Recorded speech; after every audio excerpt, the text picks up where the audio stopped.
سردار صاحب، مستقبل قریب میں مسئلہ کشمیر حل ہونے کے کوئی آپ کو اثرات نظر آتے ہیں؟ جی بالکل نظر آتے ہیں، اور بلکہ یہ ہے کہ ہم کئی دفعہ حل کے قریب آئے، لیکن کوئی حادثہ ہو گیا تو پھر پیچھے چلے گئے، واپس اپنی پوزیشن پر چلے گئے۔ تو ابھی بھی بس یہ جو مالی اعتماد کے اقدامات ہیں، سی بی ایم کے اقدامات ہیں، یہ اگر جس طرح کے دونوں ملکوں نے طے کیا ہے، اگر اس کے مطابق یہ چلتے رہیں اور اپنے منطقی نتیجے پر پہنچیں تو حل تو ایک قدم رہ جاتا ہے، پھر حل کے لیے تو کوئی مشکل نہیں ہوتا۔ لیکن اس وقت اعتماد ہی نہیں ہے، سب ایک دوسرے کو شک کی نظر سے دیکھتے ہیں، دشمنی کی نظر سے دیکھتے ہیں۔ اس کا طریقہ یہی ہے کہ کشمیریوں کو بھی شامل کریں، اور جو اقدامات تجویز ہوئے ہیں دو ملکوں کے درمیان ان پر نیک نیتی سے، دیانتداری سے عمل کریں۔ بہت لوگ ہیں دونوں ملکوں میں، حکمرانوں میں بھی اور باہر بھی، دانشوروں میں بھی، کہ جو چاہتے ہیں، دل سے چاہتے ہیں کہ یہ مسئلہ حل ہونا چاہیے۔ میں دلی 2 دفعہ گیا ہوں، مجھے ہر دفعہ یہی تاثر ملا، اور کھل کے باتیں کی، ہم نے کوئی ریزرویشن نہیں رکھی ہے، تو مجھے یہی تاثر ملا کہ لوگوں کی یہ خواہش ہے کہ اس مسئلے کو حل ہونا چاہیے۔ لیکن ہوئی خدشات کہ اگر ہم نے یہ کیا تو وہ سمجھے گا کہ فتح ہو گئی اور ہماری شکست ہو گئی، تو اس خدشات کی وجہ سے، ایک وہمی خدشات کی وجہ سے، اور خیر کچھ لوگ دیانتداری سے بھی دونوں طرف ہارڈ لائن لیے ہوئے ہوں گے کہ یہ نہیں ہونا چاہیے، ہم سمجھوتا نہیں ہونے دیتے، ہم ہندوستان پاکستان کو لڑا کے چھوڑیں گے۔ اس قسم کے لوگ بھی تو ہیں نا آخر دنیا میں، تخریب کار لوگ بھی تو بہت ہیں دنیا میں۔ تو لیکن میرا اپنا خیال ہے کہ اس طریقے سے اس مسئلے کو حل کیا جا سکتا ہے انشاءاللہ، اور حل کیے بغیر کوئی چارہ نہیں ہے، راستہ ہی کوئی نہیں۔ صاحب، بھارت اور پاکستان میں کوئی اس سطح کی کوئی بصیرت اور بصارت والی قیادت موجود ہے، حل کرے گی، یا عالمی طاقتوں کی مجبوری ہوگی کہ اس مسئلے کو حل کروائیں؟ میں خیال ہے جی قیادتوں کی خواہش تو ضرور ہے۔ صحیح بات یہ ہے بدو صاحب کہ قیادت کا زوال کچھ دیر سے شروع ہے، بڑی بڑی قیادتیں تھیں، بڑے بڑے نام تھے، تو اب تو میں مولوی حضرات سے کہتا رہتا ہوں کہ اب تو کوئی اچھا سا کافر بھی نہیں ملتا ہے کہ اس کے ساتھ آدمی بیٹھ کے بات کرے، یعنی کوئی اتنا زوال ہو گیا ہے، اتنی کمی آ گئی ہے اعلیٰ سطح سے نیچے نیچے نیچے نیچے نیچے۔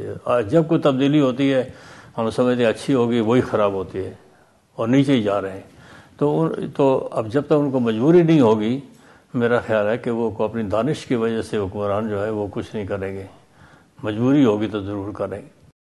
سر کشمیر کی طرح پاکستان بھی آپ کا وطن ہے، اور بالکل وطن ہے، ہم تو کشمیر کو دیکھتے ہی، میں کم از کم پاکستان کے نقطہ نظر سے کشمیر کو دیکھتا ہوں۔ کچھ اور لوگ ہیں جو کشمیر کے نقطہ نظر سے پاکستان کو دیکھتے ہیں، لیکن میں تو کشمیر کو پاکستان کے نقطہ نظر سے دیکھتا ہوں، اللہ کے فضل و کرم سے۔ صاحب کا آپ کا پاکستان میں بڑا عزت و احترام ہے، اور یہ میں بہت شکر گزار ہوں۔ آپ سمجھتے ہیں کہ ہماری جو آج کل معاشی بدحالی ہے، اس کا بھی کوئی حل نکل سکے گا؟ معاشی بدحالی کی بات یہ ہے جی کہ یہ ہماری کوتاہیوں اور غفلتوں کی پیداوار ہے۔ ایک تو یہ ہے نا کہ پاکستان کے اندر وسائل نہ ہوں، ذرائع نہ ہوں تو معاشی بدحالی ہو سکتی ہے۔ ایک یہ ہے کہ وسائل اور ذرائع وافر ہیں خدا کے فضل و کرم سے، لیکن ہم اس کو مینیج نہیں کر پا رہے۔ میں ضیاء الحق صاحب جب تھے تو میں نے ایک دفعہ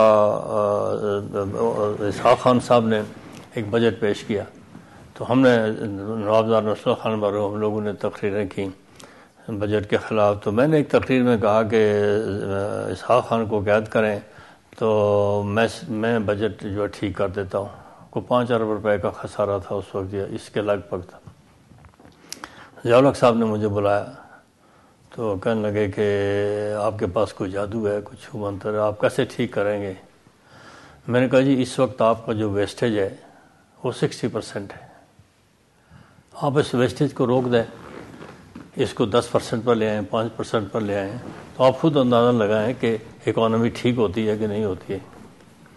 پھر میں نے کہا کہ بعض پروجیکٹ بن رہے ہیں پاکستان میں، پروجیکٹ کا اصل منصوبہ 2 کروڑ کا ہے کہ مثلاً، تو وہ جا کے 10 سال میں ختم ہوتا ہے، 2 ارب کا ہو جاتا ہے۔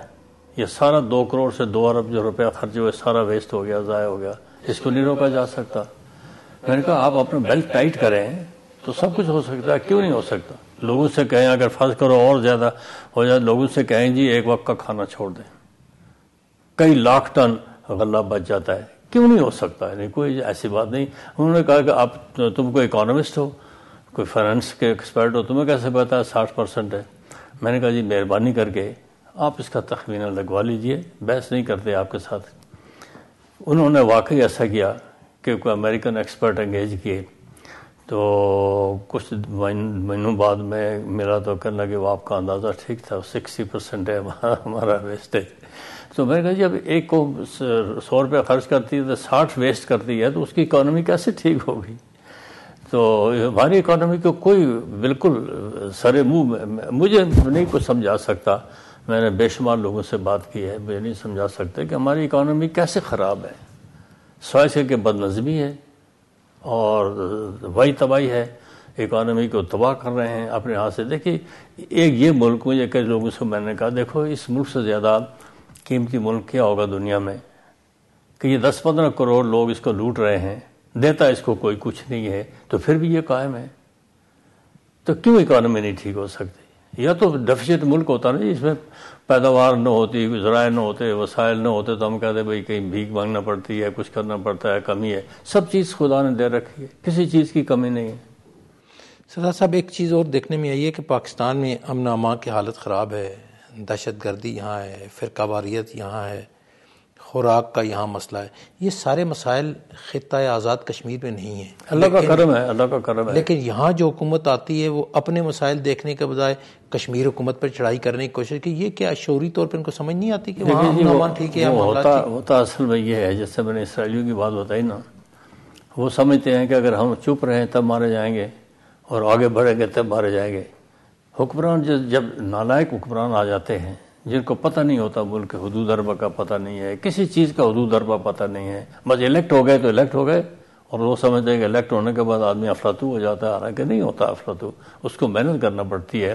تو پھر وہ دیکھتے ہیں کہ ایک خطہ، بلکہ وہ مجھے یاد آتی ہے وہ بات قاعدہ پہلی میں دوسری میں ہم پڑھتے تھے کہ کوئی بارش ہو رہی تھی اور کوئی بندر ایک درخت کے نیچے اکٹھے ہو گئے، تو اوپر چڑیاں بیٹھی ہوئی تھیں جنہوں نے گھونسلے بنائے ہوئے تھے، تو وہ چڑیوں میں سے کسی نے کہا کہ یار تم بھی کیوں نہیں گھونسلے بنا لیتے کہ تم بھیگو نہیں؟ انہوں نے کہا اچھا، انہوں نے چڑھ کے ان کے گھونسلے پہ توڑ دیے۔ یعنی لوگوں کو آزاد کشمیر کا امن امان پسند نہیں ہے کہ یہاں کیوں امن ہے، یہاں کیوں بدامنی نہیں ہے، ورنہ آزاد کشمیر تو اللہ کے فضل سے ایسا پرامن علاقہ ہے، سیاسی استحکام ہے وہاں اور مذہبی استحکام ہے، کوئی لڑائی نہیں ہے، کوئی کسی قسم کی وہاں اس طرح کی بدمزگی نہیں ہے جو باقی حصوں میں ہے۔ تو مرکزی حکومت کو اور لیڈروں کو چاہیے تو یہ کہ آزاد کشمیر کی مدد کریں اس حکومت کی کہ جس کا نظام انتظام ٹھیک ہے، اور پھر پاکستان کے سب سے بڑھ کر یہ کہ پاکستان کی وابستگی غیر مشروط ہے اللہ کے فضل و کرم سے ہمارے یہاں، اس میں کوئی شرط نہیں ہے کہ اچھا ہوگا پاکستان یا برا ہوگا یا کیا ہوگا۔ تو اس سے بڑی نعمت اور کیا ہے، اور اس کی وجہ سے پاکستان کا دفاع، سلامتی اور اکانومی محفوظ ہے۔ لیکن اس کا احساس میں نے دیکھا ہے کہ بدقسمتی سے نہیں ہے، یہاں کبھی بھی نہیں رہا، آج کی بات نہیں ہے۔ تو ایسا کوئی پیغام آپ دینا چاہیں ناظرین کو؟ ناظرین کو میں یہ کہہ سکتا ہوں کہ یہ پاکستان خدا کی نعمت ہے، اس کی ناشکری مت کرو، کیونکہ ناشکری کی سزا میں اللہ کی ناراضگی میں کوئی فاصلہ نہیں ہے۔ باقی تمام اعمال میں فاصلے ہیں کہ نماز نہیں پڑھو گے تو یہ سزا ہوگی، وہ ہوگی۔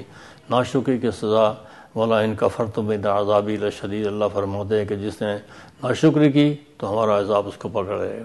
تو اس ناشکری سے بچیں، استغفار کریں، ملک کے لیے دعائیں کریں، مسجدوں میں، نمازوں میں اور اپنے گھروں میں دعائیں کریں پاکستان کی سلامتی اور بقا کے لیے، اور حکمرانوں کے لیے دعا کریں کہ اللہ تعالیٰ ان کو ہدایت دے، ان کو سیدھے راستے پر رکھے اور ان کو پاکستان کے لیے مفید بنائے۔ ناظرین، آپ نے پروگرام فیس دی نیشن میں سردار محمد عبدالقیوم خان صاحب مجاہد اول کی گفتگو سنی، اس کے ساتھ ہی عبدالودود قریشی کو اجازت دیں۔ اللہ حافظ۔